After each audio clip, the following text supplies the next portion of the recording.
Hi everyone, it's Juan CL again. Now this time we're going to do a review on the remake of Spider-Man. Now keep in mind, there was supposed to be Spider-Man 4 with the original, series with Sam Raimi as director, but since the fourth movie was canceled because of the issues between Sony and Sam Raimi and the critical failure of Spider-Man 3, Spider-Man 4 was canceled and it had to be remade by this one director named Mark Webb, who's very familiar for making 500 Days of Summer. Now, this movie is good, it's decent, it's not as, memorable as the first, trilogy, but it's still great and a lot more, serious in tone of, the comic books. And there are some minor changes compared to the original. And it has to do with Gwen Stacy more than Mary Jane, and it also focuses on Peter Parker's parents. So his parents are involved because in the original, Peter Parker's parents are never mentioned or seen. So let's begin with the plot. So of course this movie begins with young Peter as an 8 or 9-year-old, and his parents had him go on a plane and they had to take him to his aunt and uncle, and then suddenly his parents died in a plane accident, which was later mentioned again in the sequel. So of course Peter ended up being, living a normal life until he suddenly saw this one briefcase full of science stuff from his dad, Richard. So he had to look for this one guy named Dr. Connors. Now keep in mind, Dr. Connors was already in the original, played by some different guy who was just some professor at the college, while here in this movie he's a part of Oscorp. Oscorp's a little different in this movie, even though Norman Osborn's not in this movie. He was in the sequel, but very briefly.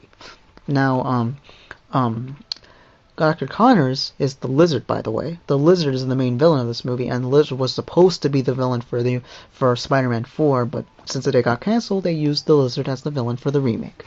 So, like I said earlier, Gwen Stacy is the main female character instead of Mary Jane, and of course, Gwen Stacy's played by Emma Stone.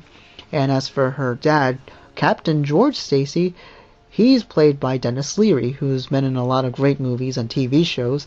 He's also known for voicing Diego from Ice Age.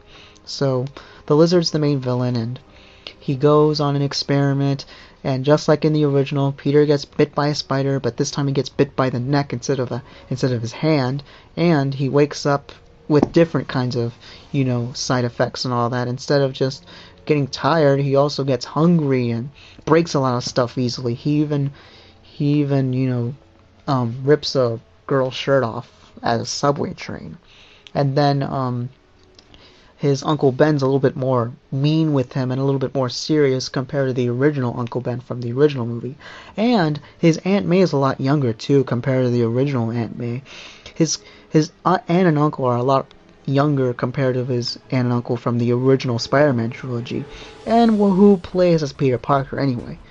It's Andrew Garfield. Tobey Maguire plays the original Peter Parker in Spider-Man, while Andrew Garfield plays this Peter Parker in Spider-Man. And Uncle Ben does die, except he dies by some random guy who he runs up to out of nowhere. And of course, this time Peter Parker doesn't go to some sort of wrestling tournament to earn money. Instead, he just goes to some local store to buy milk. That's it. Stupid, huh? But it's still serious to see someone die. And he doesn't become Spider-Man completely until he starts helping out people at some point, and the costume design is a little different. I don't like the lenses on his eyes. The costume itself looks okay, but at times it looks a little bit too futuristic.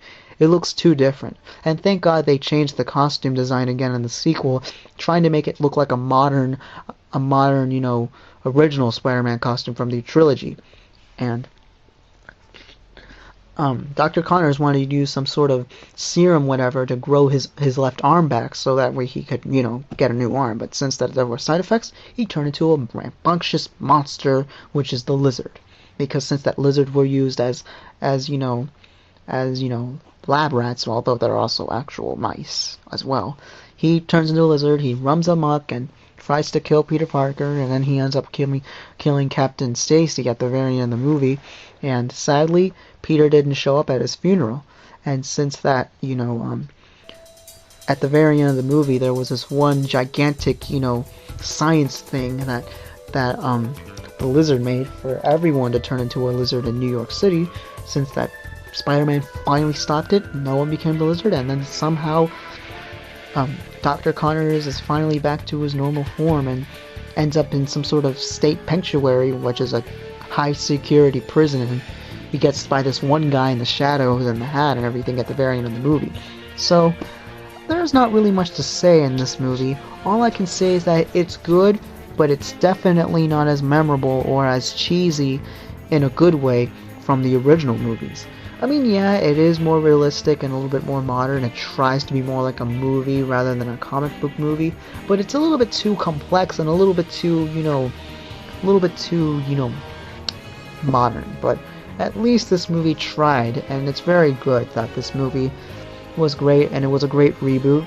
And I have to say the Stan Lee cameo is hilarious, because there was a fight scene between Spider-Man and the Lizard at the high school, and somehow they went into the library, and Stan Lee was a librarian listening to some sort of Mozart-style music, which is classical music. Music's playing loudly, and he ignores it, and Spider-Man and the Lizard were fighting, and I think they were throwing books at each other, and smashing through, cabinets and all that. Yeah. Stan Lee makes a lot of cameos in all of those Marvel movies, as well as Big Hero 6, which is a Disney movie. Yeah.